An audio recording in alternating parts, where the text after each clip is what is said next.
Spitfire Audio just released a new sample library, Gaika War Island, and it's priced at only $29.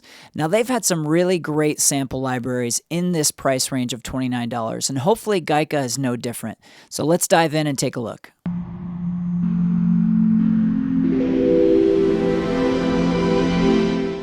So this is Spitfire Audio's Gaika, and it's a pretty great looking GUI, and it's pretty standard if you're used to the Spitfire instruments. So first you have your expression fader here, and then you have your dynamics fader, and the dynamics fader fades from the room signal into the direct sample. And then over here you have the big knob, and when you click that knob, you have these other effects that pop up: reverb, attack, release, chorus, flanger, and phaser. And if you go up to the top of the plugin here where it says reverb, you can click that and you can actually change the reverb between 7 different types of reverbs. So if you've watched me very often, you know that the first thing I like to do when I get a sample library like this is write a piece of music. So I've written a piece of music and I want to play about a minute of it. I just always think that's the best way to showcase these libraries, is hearing what it would sound like in a song setting. So I'm going to play about a minute of this song, and hopefully this gives you a better idea of what this sample library can do and what it sounds like.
So there you go. Hopefully that gives you an idea of what this library sounds like and what it can do. I want to take you through some of the sounds that I used in this composition. And before I take you through the sounds I used, I'll just go through the sounds that are included in this library. So as you can see, you have a pads section. You have a few pads there. You have some basses here. You have a leads section, quite a bit of sounds in the lead section. And you have an atmosphere section. I definitely got a lot of use out of that in this particular piece. And then you also have drums and you have vocals. So the drums that you hear, except for the hi-hat, did come from the Gaika library. And I used 2 patches inside of Gaika. I used the drums machines snare. That's actually where I got the low kick sound from, was inside of the machine snares patch. And the other patch I used was drums filter snares. And so let me play those for you, and just a couple of bars so you can hear them soloed.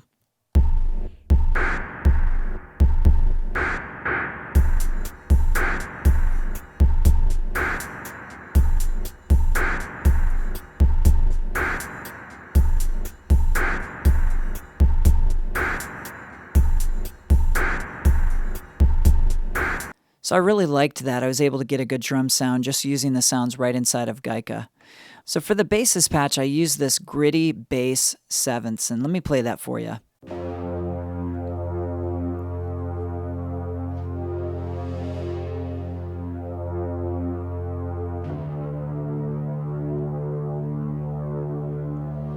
Now I did sneak in a little sub bass sound underneath that didn't come from Gaika, and let me play that with the sub bass.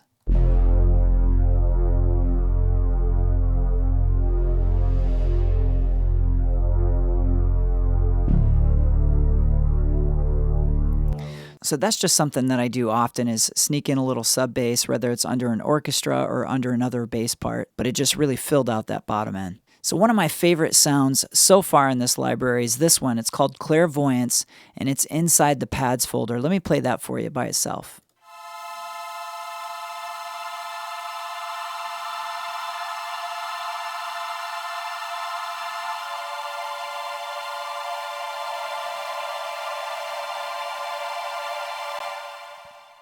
And I blended that pad with this other pad called Big Smoke. And let me play Big Smoke by itself, and then I'll put them both together.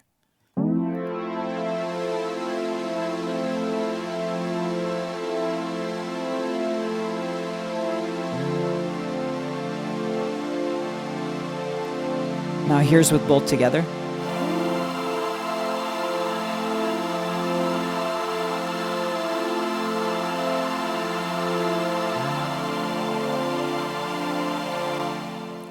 So I really liked both of those sounds, and it looks like on those sounds I had the dynamics all the way up to the top on both of those. Next, I used a sound called Malevolence, also from the pads folder, and I think that's one of the highlights of this library is the pad sounds. Let me play that by itself.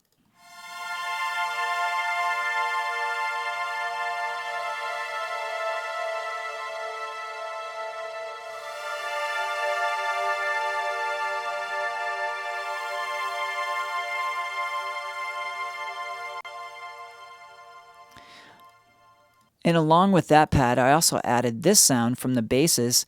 It's called Cyberhorn, and it does have a cool bass sound, but I actually used this up in the higher register. Let me play that for you.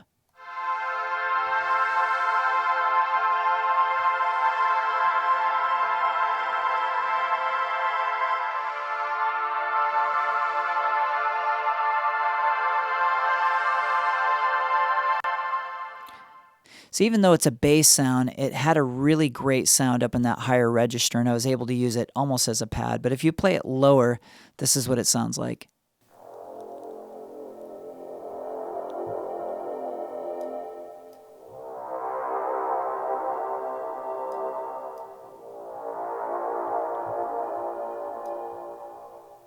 So the last two sounds I showed you, Malevolence and Cyberhorn, actually sound really great together. So let me play those together for you.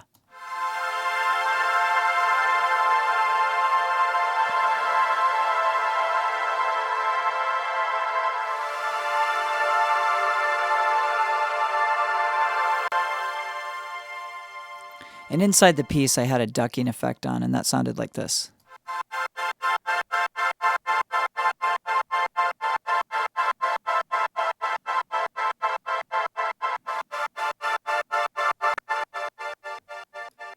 The last sound I used in this piece is inside the leads folder, and it's another great sound called Space Odd 2021.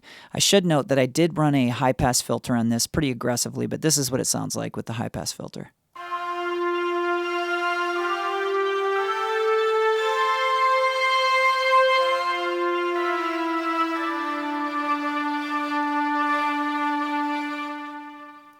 And I actually layered that with a lab sound, a new one called Glass Piano. So here's that sound with the layered glass piano.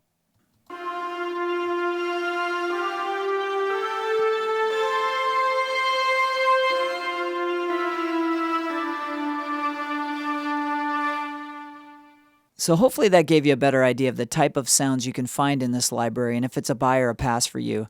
There's definitely a lot of other sounds in this library that can give you that more dark industrial feel, but I just really liked those pads and wanted to do something more atmospheric. So I really hope you got value out of this video, and if you did, would you like this video? It really helps me out. And also subscribe to this channel, turn on that bell for notifications so that you can know when I put out another video. Also, I recently reviewed another $29 Spitfire library, Cinematic Frozen Strings, and you can see that review right here. Thank you so much for watching, and have an amazing day.